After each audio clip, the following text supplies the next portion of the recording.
বন্ধুরা প্রথম ওডিআই ১৭ রানে ইতিহাসের পাতায় নাম তুলেছেন হার্লিন দেওয়াল। ম্যাচ সেরা হয়ে বলে দিলেন বড় কথা, যেটা শুনে সবাই অবাক। বন্ধুরা আপনারা যদি দেখতে চান কি বললেন হার্লিন দেওয়াল, তাহলে ভিডিওটি লাস্ট অবধি দেখতে হবে। চ্যানেলটিকে সাবস্ক্রাইব করতে পারবেন, লাইক দিতে হবে এবং নোটিফিকেশন বেল আইকন দাবাতে হবে। বন্ধুরা ভারতীয় দল নিজের নামে একটি বিশেষ রেকর্ড গড়েছে হার্লিন দেওয়ালের ইনিংসের উপর ভর করে। ভারত 50 ওভারে 5 উইকেট হারিয়ে 358 রান করে।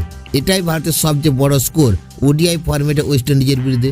হার্লিন দেওয়াল তৃতীয় সর্বোচ্চ স্কোরার হয়েছেন এবং ওডিআই সেঞ্চুরি করা পঞ্চম ভারতীয় মহিলা ব্যাটার হয়েছেন। বন্ধুরা হার্লিন দেওয়াল 3 নম্বরে এসে 103 বলে 16টি চারের সাহায্যে 115 রান করেন। হার্লিন দেওয়াল ছাড়াও ওপেনার স্মৃতি মান্ধানা 53, প্রতিকা রাওয়াল 76 ও জেমিমা 52 ভারতের দুর্দান্ত হাফ সেঞ্চুরি করেন। বন্ধুরা ভারতীয় মহিলা ক্রিকেট দল সিরিজের দ্বিতীয় ওডিআইতে ওয়েস্ট ইন্ডিজ মহিলা দলকে 115 রানের বড় ব্যবধানে পরাজিত করেছে। 3 ম্যাচের সিরিজে 2-0 অপ্রতিরোধ লিড নিয়েছে ভারত। এই ম্যাচের সেরা নির্বাচিত হয়েছেন হার্লিন দেওয়াল। বন্ধুরা ম্যাচের সেরা হয়ে কি বললেন হার্লিন দেওয়াল? প্লে অফ দ্য ম্যাচ নির্বাচিত হয়েছেন হার্লিন দেওয়াল। ম্যাচের সেরা হয়ে হার্লিন বললেন, অবশ্যই এটা আমার জন্য খুব গর্বের মুহূর্ত।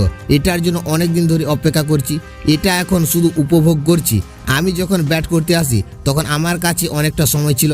আমি কিছুক্ষণ খেলার কথা ভেবেছিলাম। আমি জানতাম যদি বেশি খেলবো তত বেশি শট খেলতে পারবো, এটাই আমার মাথায় ছিল। তেমন আর কিছুই ছিল না। বন্ধুরা আপনি যখন ভালো ব্যাটিং করেন তখন আপনি যেখানেই ব্যাটিং করুন না কেন সবটাই ভালো হয়। এটা ভাবলে সবসময় আপনার কাছে খেলাটা সহজ হয়ে যায়।